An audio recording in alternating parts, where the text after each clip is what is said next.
On vous souhaite la bienvenue à ériclatour.com. Dans quelques instants, on reçoit le conseiller municipal Yann Langlois qui remet en question les stratégies à l'égard de la sécurité et surtout de la vitesse dans les quartiers résidentiels. Et moi, je dis enfin. Mais d'abord, on reçoit le nouveau directeur général de la ville de Saint-Jean-sur-Richelieu. Il était auparavant à Saint-Lambert. Il a d'ailleurs aussi fréquenté à un certain moment de sa vie le Collège militaire royal de Saint-Jean. On vous présente François Vaillancourt.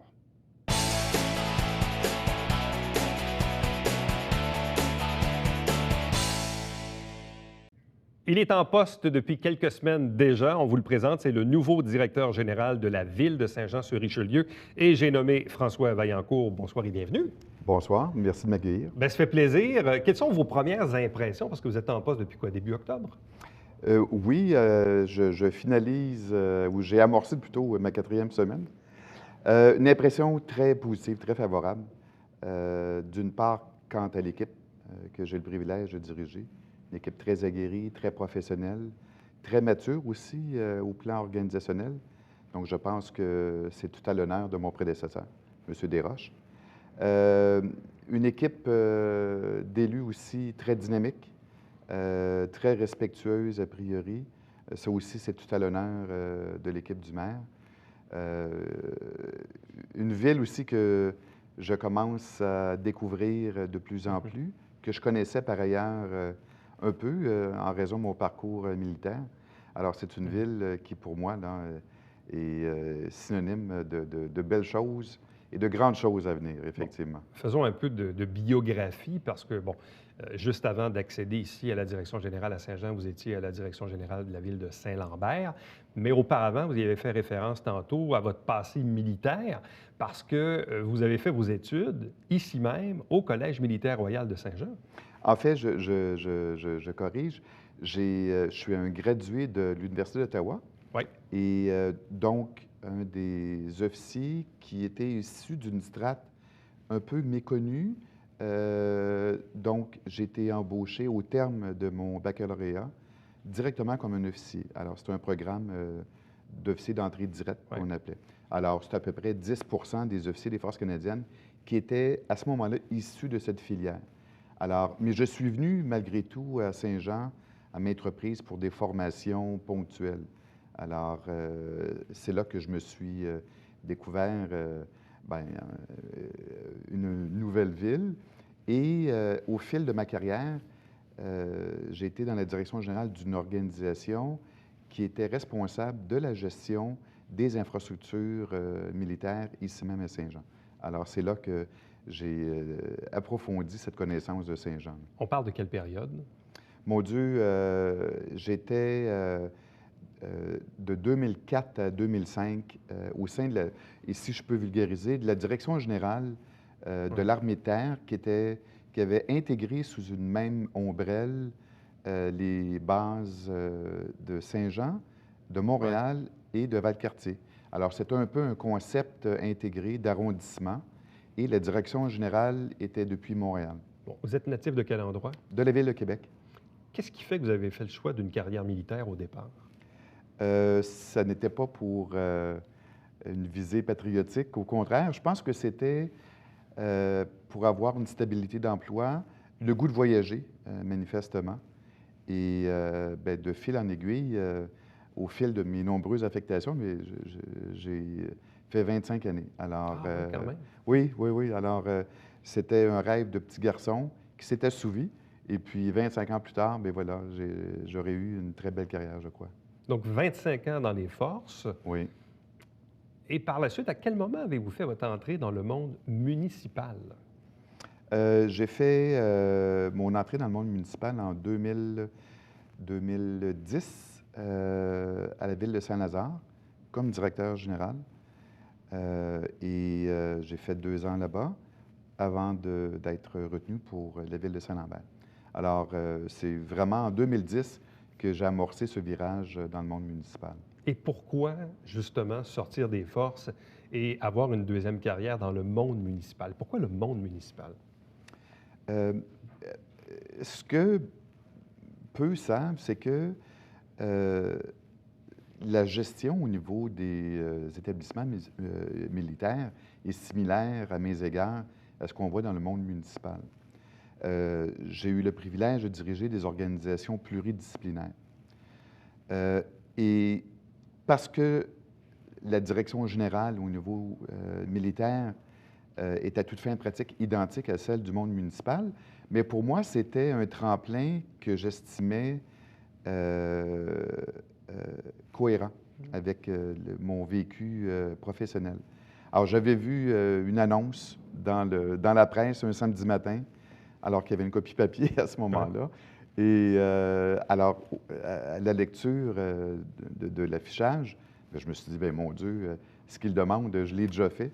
Alors, j'ai eu à vulgariser, évidemment, mon parcours, mais c'est comme ça que je me suis retrouvé dans le monde municipal. Donc, vous êtes demeuré à Saint-Lazare, quoi? 2 ans? 2 ans, oui. Combien de population? Pratiquement 20 000. Une ville très jeune, une ville en pleine effervescence, une ville qui avait doublé pratiquement de population en 10 années. On se rappelle qu'elle est en Montérégie de l'Ouest, juste à côté de Vaudreuil. Grand territoire, beaucoup de jeunes familles y habitent. Et ce qu'on voit beaucoup, ce sont des familles du West Island à Montréal qui déménagent vers Saint-Lazare. Bon, quand vous avez fait le saut à Saint-Lambert, qu'est-ce qui vous a motivé de changer de municipalité? Parce que Saint-Lambert a combien de population maintenant? 22 000. 22 000. Donc, vous étiez à peu près dans des proportions similaires. Pourquoi changer de Saint-Lazare à Saint-Lambert à ce moment-là? En fait, je me rapprochais de chez moi, ce qui n'était pas banal. Ça me permettait aussi d'intégrer une ville qui faisait partie d'une agglomération. Évidemment, la ville de Saint-Lambert aussi rayonne beaucoup. C'était pour moi un nouveau défi professionnel. Et puis, l'opportunité qui se présentait m'était pour moi fort intéressante. OK. Le contexte est quand même différent parce que vous savez que Saint-Lambert est une ville, a été une vraie ville à 100 a été agglomérée dans le cadre d'une fusion, a été défusionnée, mais avec un contexte où les pouvoirs ne sont pas les mêmes. Certains même disaient à l'époque que Brossard, Saint-Lambert, Saint-Bruno étaient, j'aime pas le terme demi-ville, mais n'étaient pas des vraies villes à 100 comme les autres. Est-ce que c'est un contexte plus difficile à opérer, à gérer, quand certains pouvoirs dépendent encore de l'agglomération et non pas de la ville en tant que telle? En fait, ce n'est pas plus difficile, non. C'est une réalité qui, évidemment, qui façonne le quotidien. Mais écoutez, lorsqu'on regarde, par exemple, une ville qui fait partie d'une MRC, bien, les services dispensés par une agglomération sont similaires à ceux d'une MRC. Alors, cette réalité municipale-là, qu'elle soit dans une ville défusionnée ou fusionnée, ou une ville-centre comme ici, bien, c'est la même chose. Alors, ce sont des services de proximité qui diffèrent en termes de quantité, forcément, mais comme directeur général, la réalité n'est pas plus difficile. Bon. Là, maintenant, arrive ce poste ici à Saint-Jean-sur-Richelieu, où là, vous passez d'une ville de 22 000 de population à tout près de 90 000, et plus de 90 000, et quand même espoir d'atteindre le 100 000 dans quelques années. En quoi la structure est-elle si différente de Saint-Lambert? Qu'est-ce qui vous a... Vous avez parlé tantôt un peu des gens qui sont en place, de l'équipe et tout ça, mais quand on passe d'une ville de 20 000 à 90 000, c'est quoi la grosse différence que vous constatez, vous, en arrivant? Bien, en fait, mon rôle est un peu plus stratégique, forcément, parce qu'il y a plus d'employés au niveau opérationnel et transactionnel. Donc, mon rôle, je dirais, s'élève en termes de direction générale. Cela dit, le nombre de personnes qui se rapportent directement au directeur général dans une grande ville n'est pas tellement différent de celui d'une ville de portée un peu plus réduite. Alors, finalement, moi, je n'ai pas moins ou pas plus de directeurs au comité de direction. Il y a juste plus de cases sous chacun de ces directeurs-là. En fait, je ne suis pas venu en raison de la structure, mais beaucoup plus en raison de l'ampleur du défi, parce qu'une structure, c'est une structure. Alors, Bon, et le défi, lui, en quoi il est différent de Saint-Lambert? Saint-Lambert, une ville que les gens parfois qualifient un peu de dortoir, qui s'est fait déranger un peu par le bruit du parc Jean-Drapeau, dont on a entendu Oui. beaucoup parler. Oui, oui. C'était un enjeu. Et Mais- toujours. Et toujours d'ailleurs. Oui. Mais ici, les enjeux, c'est quoi pour vous à portée de vue? Est-ce que c'est des enjeux de transport, parce que les gens travaillent beaucoup vers Montréal, des enjeux économiques, développement, enjeux de projets domiciliaires, enjeux environnementaux? Pour vous, en quoi les enjeux ici, mis à part le nombre de population, là, en quoi les enjeux sont-ils différents de ceux de Saint-Lambert, Oui. à première vue? Là? Bien, rapidement, il faut savoir que Saint-Lambert est une ville qui atteint son plein potentiel, Oui, c'est qui ça, est développé 99 ou à peu près. De sorte qu'il y a peu de place pour le développement. Alors qu'ici, Saint-Jean, il y a encore marge, une latitude pour le développement. Alors, le développement économique, c'est un enjeu qui est de plus en plus important. Un enjeu qui a été rapatrié, par ailleurs, depuis quelques mois au sein des directions générales des villes. Alors, pour moi, je trouvais ça fort intéressant. L'enjeu environnemental, certes, encore que d'une ville à l'autre, bien évidemment, l'environnement fait partie aussi du quotidien. Une ville aussi qui veut se targuer d'être dans les plus grandes au Québec. Alors, il y a un potentiel de progression qui est remarquable, comparativement à une ville comme Saint-Lambert, c'est sûr. Et encore une fois, ce n'est pas péjoratif là, ce que je dis, bien au contraire. Mais pour moi, l'opportunité d'avoir une ville qui pouvait être en pleine expansion et d'amener cette organisation vers l'avant, c'était grisant. Là. Une ville aussi qui veut garder son statut de ville-centre, malgré sa proximité avec Montréal. Ville garnison à cause de l'aspect militaire. Donc, ça aussi, ça tient en compte. Bon, également, on le sait, les directions générales aujourd'hui, vous êtes confrontés, bon, évidemment, vous avez un conseil municipal qui donne les orientations politiques et qui approuve les projets. Mais au-delà de ça, vous avez un contexte aussi économiquement qui n'est pas chose simple, parce que dans certains cas, les gouvernements vont pelleter des trucs dans la cour des municipalités.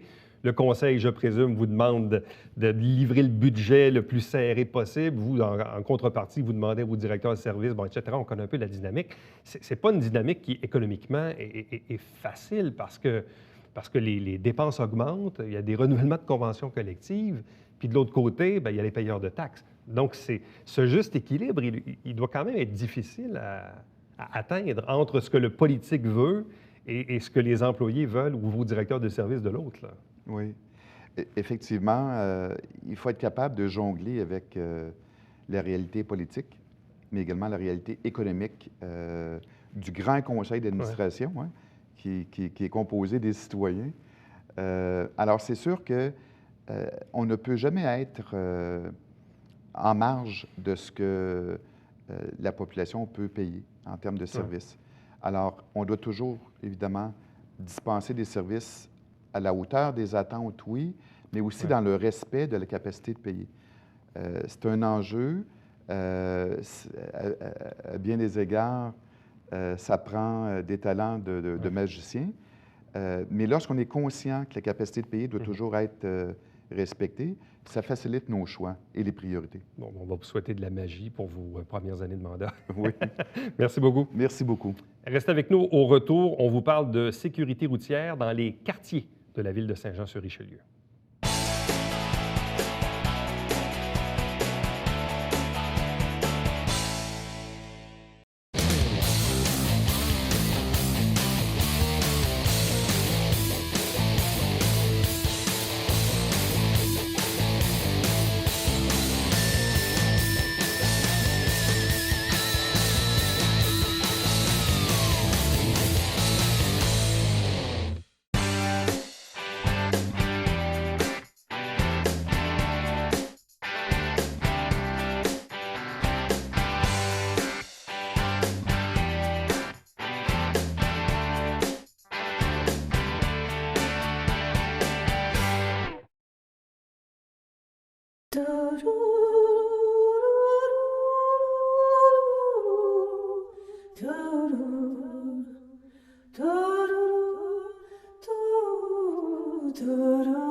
savez qu'à chaque 2 semaines, ici, l'équipe de la télévision, évidemment, on fait la captation des travaux au Conseil de ville, qu'on vous présente là, dans le cadre d'une autre émission qui s'appelle Saint-Jean-sur-Richelieu. Il y a eu une intervention d'un conseiller qui m'a fait un peu, je dirais pas sursauter, au contraire, ça m'a un peu réconforté. Parfois, j'ai l'impression d'être un peu seul sur la terre à penser que les gens roulent vite dans les quartiers. Et pourtant, visiblement, je ne suis pas seul parce que le conseiller municipal Yann Langlois a fait une intervention. Il m'a presque volé les mots en bouche. Monsieur Langlois, bonsoir et bienvenue. Bonsoir. Donc, on est rendu 2. Oui, on est rendu 2. On est rendu 2, c'est un début. C'est un sujet, je ne sais pas pourquoi, puis c'est peut-être quand on devient père de famille, puis on habite dans des quartiers résidentiels, puis pourtant, chaque année, je fais des entrevues avec les policiers, puis je regarde d'autres municipalités qui mettent des dos de d'âne, qui mettent des affiches lumineuses, qui baissent la circulation à 40 km/h dans les quartiers. Et on a l'impression qu'ici, à Saint-Jean-sur-Richelieu, on ne remet pas en doute nos stratégies à l'égard de la sécurité routière dans les quartiers. Qu'est-ce qui vous a fait sortir justement de cette sortie publique là, il y a quelques semaines? Là? Bien, j'ai la même... Ce qui m'a fait sortir, vraiment, je vais commencer par le début, là, j'ai la même réaction que toi. La même réaction initiale, c'est que moi aussi, je suis un père de famille. Mes enfants aujourd'hui sont plus vieux, mais je le vois, je l'ai senti.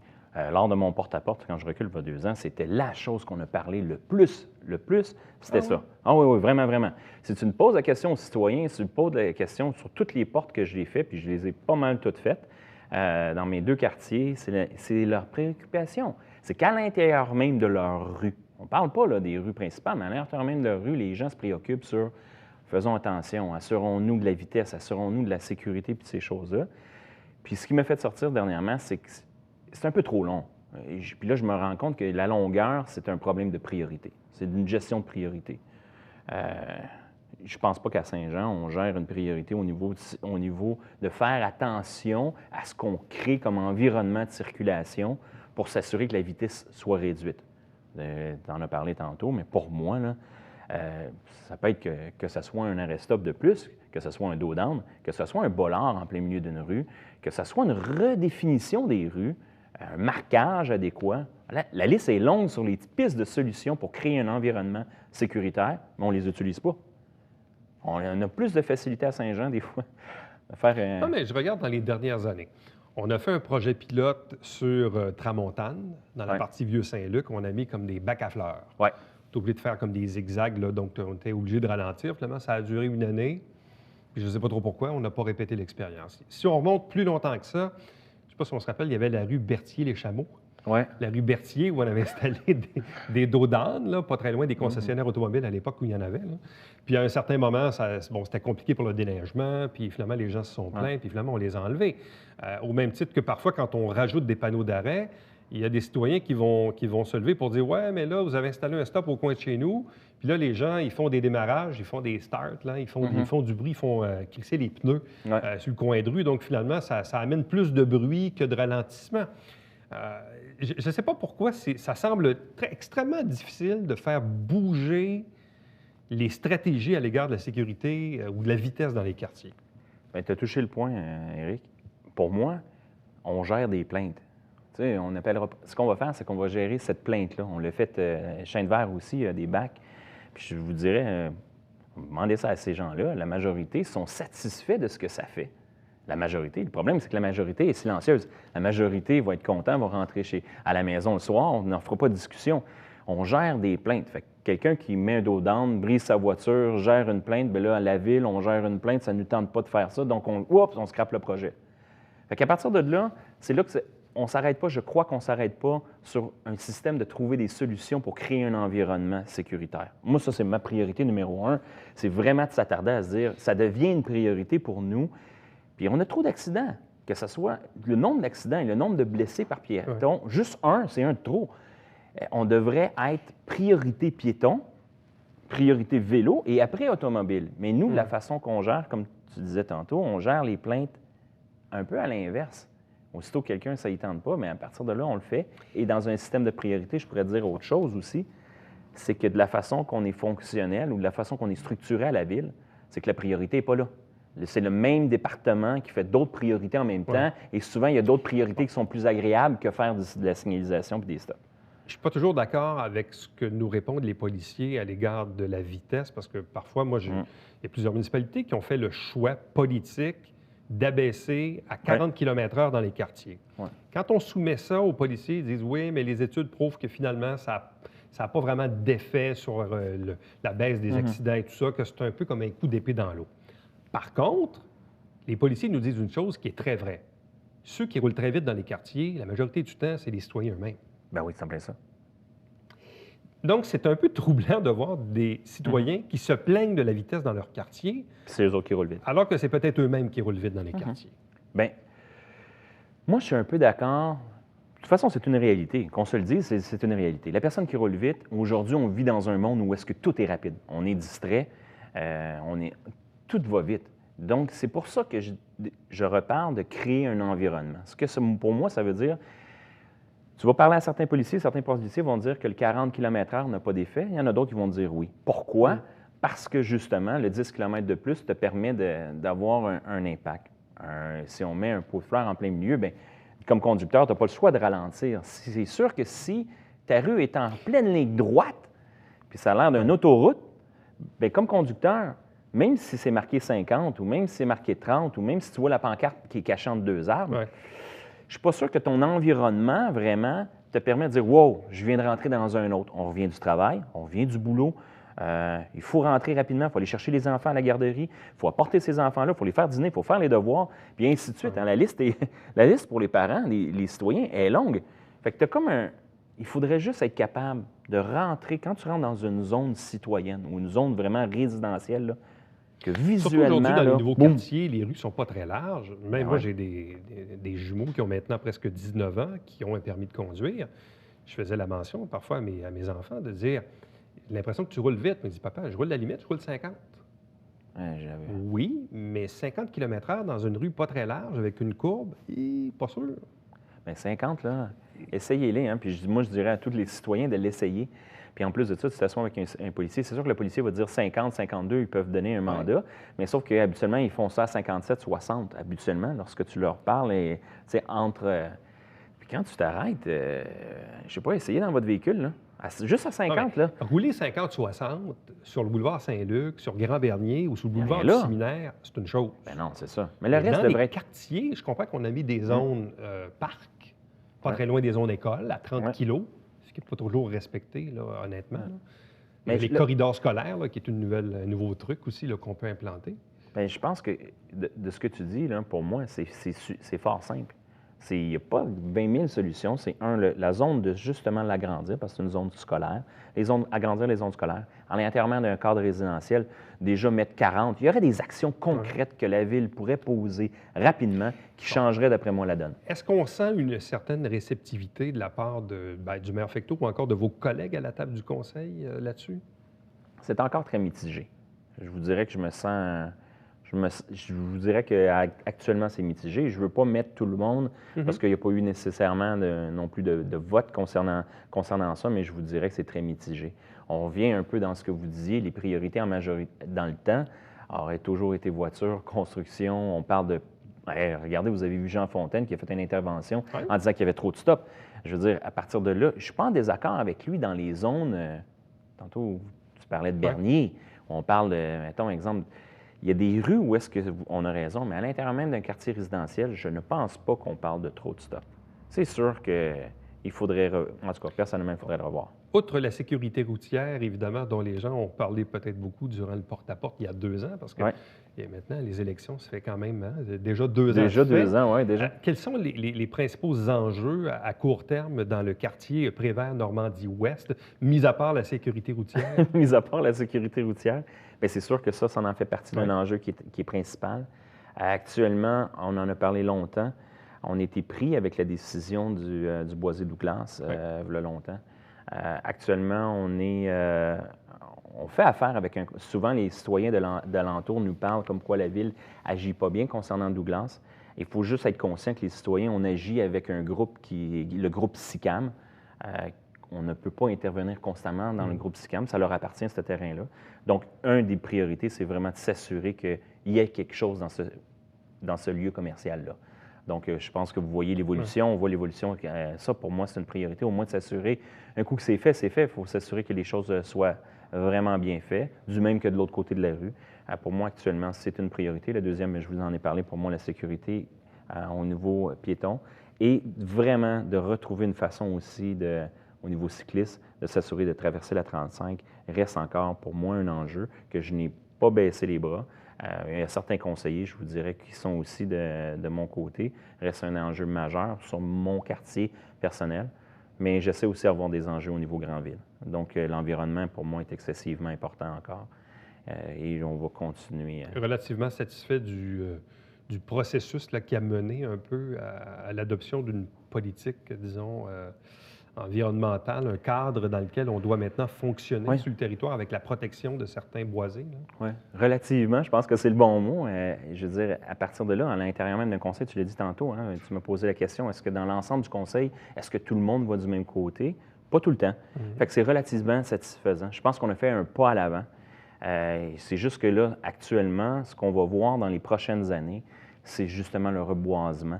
C'est justement améliorer ce pourcentage-là. Hein, on parle de certains pourcentages et il faut poser des actions concrètes pour s'assurer justement de changer la donne au niveau de Saint-Jean-sur-Richelieu. Et l'environnement ne fait pas partie strictement des arbres. J'aimerais ça qu'on s'attarde aussi au niveau des déversements, nos états des égouts. Ça, pour moi, c'est excessivement important. Mais en même temps, de revoir aussi, on a parlé tantôt de zones commerciales, mais pour moi, je fais partie d'un quartier qui est très commercial, mais de s'assurer de la viabilité de cette zone-là. Yann Langlois, merci beaucoup. Merci énormément. Bonne soirée. Reste avec nous. Au retour, le Babillard quotidien.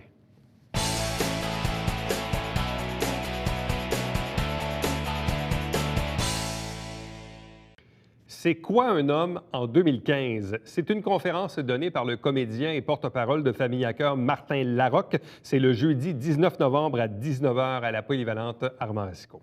À chaque semaine, on vous présente des extraits du Conseil de ville. L'émission s'appelle Saint-Jean-sur-Richelieu. Vous avez la grille horaire, mais l'émission aussi se retrouve sur notre site Internet. Et ne manquez pas le Télébingo tous les dimanches matins, 9h30 en direct avec 3 500 $ en prix. Prochain rendez-vous, demain. Bye-bye.